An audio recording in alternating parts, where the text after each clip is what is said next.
नमस्कार दोस्तों, स्वागत है आप सभी का हमारे YouTube चैनल होम क्लासेस में। मैं सुमित कुमार आज आप लोग को पॉलिटी का कुछ ऐसा क्वेश्चन कराने जा रहा हूं जो कि प्रत्येक एग्जाम में देखा जाता है। चलिएगा क्वेश्चन नंबर 1 पे ध्यान दीजिएगा।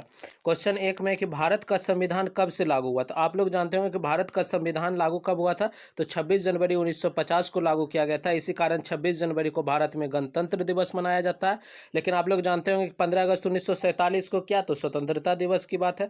चलिएगा आगे 26 नवंबर 1949 की अगर हम बात करें तो 26 नवंबर को ही हमारा संविधान दिवस मनाया जाता है, क्योंकि 26 नवंबर 1949 को भारत का संविधान बनकर तैयार हुआ था। लेकिन लागू कब हुआ था, तो 26 जनवरी 1950 को। अगर देखिएगा डी नंबर ऑप्शन 30 जनवरी 1948, तो 30 जनवरी 1948 का भारत के इतिहास में इसलिए जो है कि इस डेट का महत्व है, क्योंकि गांधी जी का हत्या जो है 30 जनवरी 1948 ईस्वी को ही नाथूराम गोडसे के द्वारा जो है कि नई दिल्ली में किया गया था। ऐसे नाथूराम गोडसे के साथ जो है एक और व्यक्ति को फांसी दिया गया था, उस जिसका नाम क्या था, Narayan Apte.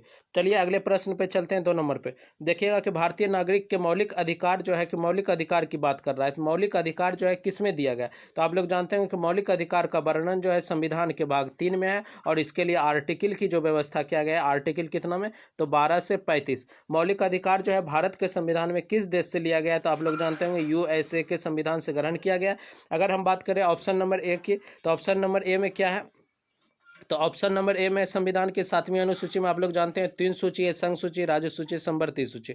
Option number C देखिएगा, संविधान के भाग 4 में क्या है, तो नीति निर्देशक तत्व है, जो कि आयरलैंड के संविधान से लिया गया। संविधान की 9वीं अनुसूची की बात किया जाए तो इसको प्रथम संविधान संशोधन 1951 के द्वारा जोड़ा गया था। चलिए अगले प्रश्न पे चलते हैं। 3 नंबर क्वेश्चन में देखिएगा, 3 नंबर क्वेश्चन में क्या कि निम्नलिखित में से कौन से राष्ट्रपति लगातार 2 कार्यकाल के दौरान राष्ट्रपति पद पर है। तो लगातार 2 कार्यकाल तक आप जानते होंगे कि जो भारत के पहले राष्ट्रपति थे डॉक्टर राजेंद्र प्रसाद, इनके द्वारा रहा गया था। क्योंकि ये राष्ट्रपति कब बने थे, तो 1950 में बने और 1962 ईस्वी तक रहे थे। पहली बार डॉक्टर राजेंद्र प्रसाद को राष्ट्रपति जो है कि संविधान सभा के द्वारा ही चुना गया था। और कब तक रहे थे, तो 62 तक रहे थे। उसके बाद जो है कि 62 के बाद 62 से लेकर 67 तक जो है कि दूसरे राष्ट्रपति कौन हो गए, तो 62 से लेकर 67 तक सर्वपल्ली राधाकृष्णन दूसरे राष्ट्रपति बने, और तीसरे राष्ट्रपति डॉक्टर जाकिर हुसैन बन गए थे 3 नंबर के राष्ट्रपति 67 से 69। और उसके बाद चौथे राष्ट्रपति बीबी गिरी 69 से लेकर 74 तक। और डॉक्टर जाकिर हुसैन के बारे में आप लोग ये भी जानते होंगे कि पोस्ट पे रहते हुए इनका मृत्यु हो गया था। चलिए अगले प्रश्न पे चलते हैं। प्रश्न संख्या 4 में देखिएगा, संसद के दोनों सदनों की बैठक का सभापति कौन करता है। दोनों बैठक के सभापति की बात क्या है, तो दोनों बैठक की जब होगा तो उसे हम संयुक्त बैठक कहते हैं। और संयुक्त बैठक की अध्यक्षता किसके द्वारा किया जाता है, लोकसभा अध्यक्ष के द्वारा किया जाता है। लेकिन संयुक्त बैठक को बुलाया किसके द्वारा जाता है, तो राष्ट्रपति के द्वारा जो है संयुक्त अधिवेशन को बुलाया जाता है। लेकिन अध्यक्षता कौन करेगा, तो लोकसभा अध्यक्ष करता है। अगर पूछा जाएगा आपसे, चलिए अगले प्रश्न पे चलते हैं। 5 नंबर में देखिएगा, भारत के राष्ट्रपति के द्वारा लोकसभा में एंग्लो इंडियन समुदाय के कितने सदस्य को मनोनीत किया जाता है। तो आप लोग जानते होंगे कि लोकसभा में एंग्लो इंडियन के कितने सदस्य, तो 2 सदस्य को मनोनीत किया जाता है। और इस बात की जो है किस अनुच्छेद में चर्चा है, तो 331 में। तो 331 के तहत राष्ट्रपति के द्वारा लोकसभा में 2 एंग्लो सदस्य का नियुक्ति किया जाता है। 12 सदस्य के बारे में आप जानते होंगे कि 12 सदस्य राष्ट्रपति कहाँ मनोनयन कर सकते हैं, तो राज्यसभा में कर सकते हैं। चलिए अगले प्रश्न पे चलते हैं। 6 नंबर में देखिएगा कि संविधान की संकल्पना का उद्भव सबसे पहले कहाँ हुआ था। संविधान की संकल्पना का उद्भव सबसे पहले कहाँ हुआ था, तो आप लोग जानते होंगे संयुक्त राज्य अमेरिका में। अगर सबसे पहला लिखित संविधान भी किसी देश का बना तो कौन सा देश का, अमेरिका का बना था। चलिए अगले प्रश्न पे चलते हैं। प्रश्न संख्या 7 में देखिएगा, संविधान सभा के अस्थायी अध्यक्ष। अगर पूछा जाएगा संविधान सभा का अस्थायी अध्यक्ष तो कौन हो जाएंगे, सच्चिदानंद सिन्हा। क्या होता है कि संविधान सभा की जो पहली बैठक होती है, आप लोग जानते होंगे कि 9 दिसंबर 1946 ईस्वी में। और 9 दिसंबर 1946 को जो संविधान सभा की पहली बैठक नई दिल्ली के कौंसल चैम्बर के पुस्तकालय भवन में आयोजित किया जाता है। तो इसमें सबसे बुजुर्ग सदस्य सच्चिदानंद सिन्हा को संविधान सभा का अस्थायी अध्यक्ष चुन जाता है, जो कि बिहार से संबंधित थे। लेकिन पहला अस्थायी अध्यक्ष पूछा जाएगा तो कौन हो जाएंगे, डॉक्टर राजेंद्र प्रसाद। इनको कब चुना जाता है, तो 2 दिन बाद 11 दिसंबर जो संविधान सभा की दूसरी बैठक। चलिएगा अगले प्रश्न पे चलते हैं। प्रश्न संख्या 8 पे देखिएगा, प्रश्न संख्या 8 में क्या कह रहा है कि वित्त आयोग, देखिएगा प्रश्न को, प्रश्न संख्या 8 में क्या है, तो वित्त आयोग। वित्त आयोग के अध्यक्ष की नियुक्ति कौन करता है? तो आप लोग जानते होंगे जितने भी बड़े बड़े पोस्ट होता है उन पोस्ट पे नियुक्ति किसके द्वारा किया जाता है, तो राष्ट्रपति के द्वारा। तो यहाँ पर वित्त आयोग के अध्यक्ष की नियुक्ति भी किसके द्वारा किया जाता है, तो राष्ट्रपति के द्वारा किया जाता है। वित्त आयोग का गठन भी किसके द्वारा किया जाता है, तो राष्ट्रपति के द्वारा ही किया जाता है। लेकिन वित्त आयोग से संबंधित कुछ प्रश्न आप लोग और जानिएगा कि वित्त आयोग का जो है कि वर्णन जो गठन किया जाता है किस अनुच्छेद के तहत, तो अनुच्छेद कौन सा हो जाएगा, 280 अनुच्छेद के तहत इसका गठन किया जाता है। और वित्त आयोग जो होता है उसमें एक अध्यक्ष होता है और 4 अन्य सदस्य होता है। तो अध्यक्ष की नियुक्ति किसके द्वारा, तो राष्ट्रपति के द्वारा। अभी वर्तमान में जो है कैमा वित्त आयोग का गठन किया जा चुका है, तो 15वां वित्त आयोग का गठन किया जा चुका है, जिसके अध्यक्ष आप लोग जानते होंगे NK सिंह को बनाया गया। लेकिन ये जो है कि अगर पूछा जाएगा आपसे कि 15वां वित्त आयोग का जो गठन किया गया था कब किया गया था, तो आप लोग जानते होंगे 15वां वित्त आयोग का गठन कब हुआ था, तो 2017 में हुआ था। लेकिन जो है 15वां वित्त आयोग जो NK सिंह के अध्यक्षता में गठन किया गया, इसका कार्यकाल जो होगा कब से कब तक होगा, तो 2020 से लेकर 2025 तक इसका कार्यकाल होगा। चलिए अगले प्रश्न पे चलते हैं। प्रश्न संख्या आप ध्यान दीजिएगा 9 नंबर क्वेश्चन पे। 9 नंबर क्वेश्चन में क्या कह रहा है कि भारतीय संविधान के अनुच्छेद 74 और 75 किन विषयों पर विचार करता है?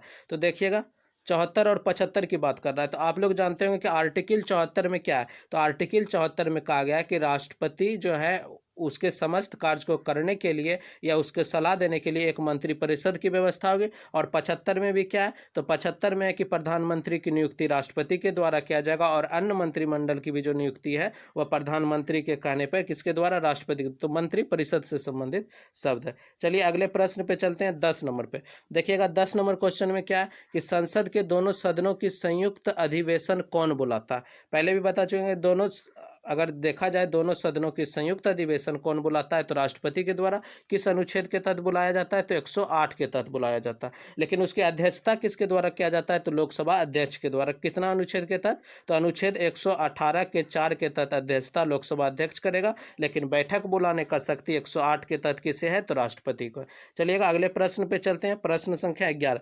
प्रश्न संख्या 11 में क्या है कि भारतीय संविधान में मतदान की आयु सीमा को 21 वर्ष से घटाकर 18 वर्ष कब किया गया? तो 21 वर्ष से घटाकर 18 वर्ष कब किया गया था, तो 1989 में किया गया था। और यह जो है कि कैवा संविधान संशोधन था, तो 61वां संविधान संशोधन था। चलिएगा अगले प्रश्न पे चलते हैं। देखिएगा प्रश्न संख्या 12 में क्या है कि सर्वोच्च न्यायालय के न्यायाधीश किस आयु में सेवानिवृत्त होते हैं? तो आप लोग जानते होंगे कि जो सुप्रीम कोर्ट के न्यायाधीश होते हैं वो सेवानिवृत्त कितने एज में होते हैं, 65 वर्ष में होते हैं। अगर अभी आपसे पूछा जाए कि सर्वोच्च न्यायालय का गठन जो किया गया, सर्वोच्च न्यायालय का गठन किस अनुच्छेद के तहत, तो अनुच्छेद पूछा जाएगा 124 के तहत। और सुप्रीम कोर्ट में अभी वर्तमान समय में कितने न्यायाधीश हैं, तो एक मुख्य न्यायाधीश और 33 अन्य न्यायाधीश। यह जो है कि 2019 के अधिनियम के तहत है। चलिएगा अगले प्रश्न संख्या देखिएगा 13 नंबर क्वेश्चन पे। 13 नंबर में क्या है कि भारत के मुख्य निर्वाचन आयुक्त का कार्यकाल क्या होता है? तो मुख्य निर्वाचन आयुक्त का कार्यकाल होता है 6 वर्ष और 65 वर्ष। 6 वर्ष या 65 वर्ष जो भी पहले आएगा उसके तहत किया जाता है। अगर आप जानते होंगे कि भारत का जो निर्वाचन आयोग है, निर्वाचन आयोग का जो गठन किया गया है किस भाग के तहत, तो भाग 15 में इसका चर्चा है। अनुच्छेद इसके लिए 324 से जो है कि 329 तक इसमें वर्णन है निर्वाचन आयोग का। तो भारत में जो है कि 3 सदस्य होता है, एक मुख्य निर्वाचन आयुक्त होता है और 2 अन्य होता है। अगर आपसे पूछा जाएगा मुख्य का कार्यकाल, तो मुख्य का पूछा गया जो कि हो गया 6 वर्ष या 65, और अन्य का पूछा जाएगा तो 6 वर्ष या 62 वर्ष हो जाता है। चलिए अगले प्रश्न पे चलते हैं। 14 नंबर क्वेश्चन पे ध्यान दीजिएगा। भारत के किन दो, देखिएगा प्रश्न संख्या 14। प्रश्न संख्या 14 में क्या है कि भारत के किन 2 राज्यों के लिए एक ही उच्च न्यायालय होगा?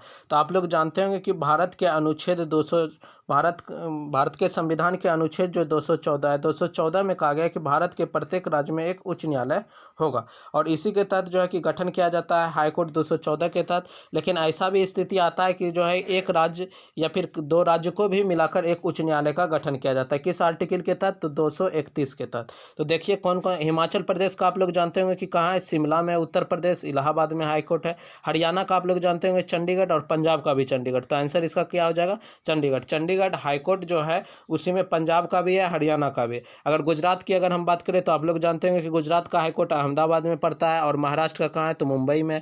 केरल का हाईकोर्ट कहाँ है, तो एर्नाकुलम में। तमिलनाडु का कहाँ है, तो चेन्नई में। तो इस जो है कि एक राज्य में होगा, तो इसके बाद जो है इसका चर्चा किया गया 214 में। प्रत्येक राज्य में एक उच्च न्यायालय होगा। इसका बात जो है किस आर्टिकल में, 214। लेकिन 231 के तहत जो है कि कई राज्यों का एक हाईकोर्ट हो सकता है। चलिए प्रश्न संख्या देखिएगा 15 नंबर पे हम लोग चलते हैं। तो 15 नंबर क्वेश्चन में देखिएगा क्या है कि राज्य विधान परिषद की सदस्यता अवधि क्या होती है।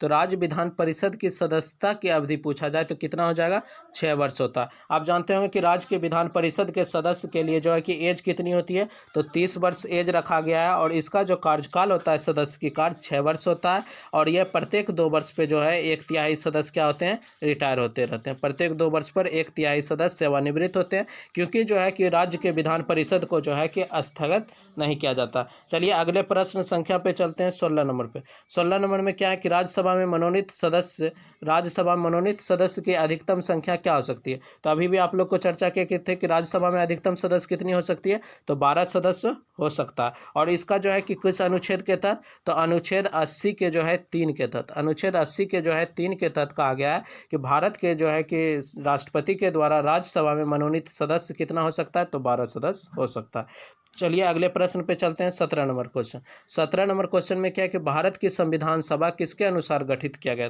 तो आप लोग जानते होंगे कि संविधान सभा का गठन जो किया गया था कैबिनेट मिशन योजना के तहत किया गया था। तो इसका आंसर कौन सा हो जाएगा, तो ऑप्शन नंबर डी देखिएगा। कैबिनेट मिशन योजना को ही किस मंत्रिमंडलीय शिष्टमंडल योजना भी हम लोग कहते हैं। चलिए अगले प्रश्न पे चलते हैं। 18 नंबर क्वेश्चन में क्या है, तो 18 नंबर क्वेश्चन में देखिएगा कि उच्च न्यायालय के मुख्य न्यायाधीश की नियुक्ति कौन करता है। तो उच्च न्यायालय के जो मुख्य न्यायाधीश होते हैं उसका नियुक्ति किसके द्वारा किया जाता है, तो राष्ट्रपति के द्वारा किया जाता है। परंतु शपथ कौन दिलाता है, तो शपथ राज्यपाल के द्वारा दिया जाता है। जिस राज्य के वो मुख्य न्यायाधीश होंगे उस राज्य के राज्यपाल के द्वारा उन्हें शपथ दिलाया जाएगा। लेकिन जो है नियुक्ति जो है किसके द्वारा किया जाता है, तो राष्ट्रपति के द्वारा ही किया जाता है। आर्टिकल कौन सा, तो आप जानते होंगे कि हाईकोर्ट के लिए 214 है। लेकिन भारत में पूछा जाएगा अभी वर्तमान समय में कितना हाईकोर्ट है, तो वर्तमान समय में भारत में कितना हाईकोर्ट है, तो 25 उच्च न्यायालय है, 25 हाईकोर्ट है। चलिए अगले प्रश्न पे चलते हैं, 19 नंबर क्वेश्चन। 19 नंबर क्वेश्चन में क्या है कि सुरक्षा परिषद में अस्थायी सदस्य की संख्या कितनी है। तो आप लोग जानते हैं कि यूएनओ जो होता है, यूएनओ का जो कुछ अंग होता है उसी में से एक अंग कौन सा होता है, सुरक्षा परिषद होता है। सुरक्षा परिषद को ही जो है दुनिया का पुलिस मैन भी कहा जाता है। तो सुरक्षा परिषद में जो अस्थायी सदस्य की अगर हम बात करें तो अस्थायी सदस्य 5 होता है और अस्थायी सदस्य कितना होता है, तो अस्थायी सदस्य 10 होता है। तो आपके प्रश्न में क्या पूछा गया है, अस्थायी सदस्य अगर अस्थायी पूछा जाता तो कितना हो जाता, 5 हो जाता। चलिए अगले प्रश्न पे चलते हैं, 20 नंबर पे। किसने 2 पूर्ण अवधि तक भारत के उपराष्ट्रपति का पद संभाला था। तो आप लोग जानते हैं कि 2 पूर्ण अवधि तक लगातार जो है उपराष्ट्रपति का पद भी कौन संभाले थे, एस राधाकृष्णन। ये जो है 1952 से लेकर 62 ईस्वी तक जो है उपराष्ट्रपति रहे थे। और 62 के बाद जो है 62 से 67 तक ये राष्ट्रपति भी बने थे। चलिए अगले प्रश्न पे चलते हैं, 21 नंबर क्वेश्चन पे। 21 नंबर क्वेश्चन में क्या है, किसी राज्य की विधानसभा के अधिकतम सदस्य कितने हो सकते हैं। तो आप लोग जानते हो कि विधानसभा में अधिकतम सदस्य जो हो सकते हैं कितना, 500 हो सकता है। लेकिन अगर पूछा जाए न्यूनतम सदस्य कितना हो सकता है, कम से कम जो है 60 सदस्य होना चाहिए। ऐसे अपवाद में भी कुछ राज्य है, जैसे आप लोग जानते हैं गोवा में जो है 60 से कम सीट है, मिजोरम में कम सीट है। तो कुछ राज्य अपवाद में, लेकिन कितना न्यूनतम सीट है, तो 60 रखा गया, अधिकतम 500 रखा गया। चलिए अगले प्रश्न देखते हैं, 22 नंबर पे।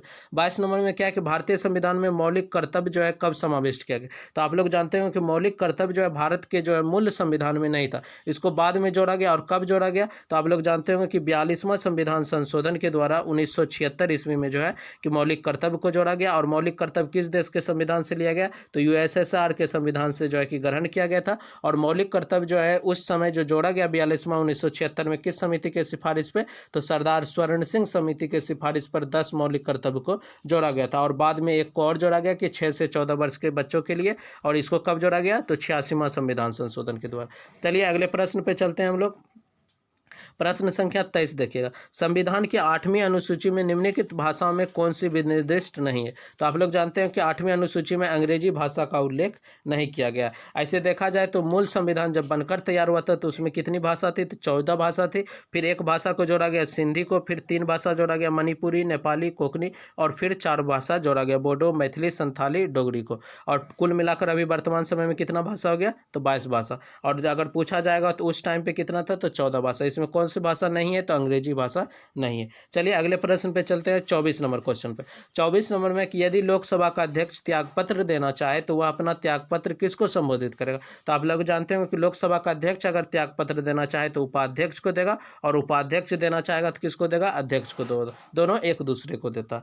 चलिए अगले प्रश्न पे चलते हैं, 25 नंबर क्वेश्चन में देखिएगा क्या है, कौन सा देश संयुक्त राष्ट्र संघ की सुरक्षा परिषद के अस्थायी सदस्य हैं। तो अभी आप लोग को चर्चा किए थे कि 5 जो है इसमें क्या होता है, होता है? अस्थायी सदस्य होता है, और 10 क्या होता है? वो अस्थायी सदस्य। तो आपसे पूछा जा रहा है कि वो 5 अस्थायी देश कौन सा है इसमें। तो आपको हम एक ट्रिक बताते हैं, उस ट्रिक के माध्यम से आप लोग जो है ध्यान में रखिएगा इस प्रश्न को। आप लोग को याद रखना है फ्रेश, पांचों देश इसमें आ जाएंगे फ्रेश में। फ्रेश में कौन कौन? एफ से हो जाएगा फ्रांस, आर से रूस, ए से अमेरिका, सी से चाइना, ई से इंग्लैंड। तो आप लोग जो है इसमें कौन सा ऑप्शन होगा उसको देख के जो है कि कमेंट बॉक्स में जो है कि कमेंट कीजिएगा। अगर वीडियो अच्छा लगे तो लाइक सब्सक्राइब कीजिए। धन्यवाद।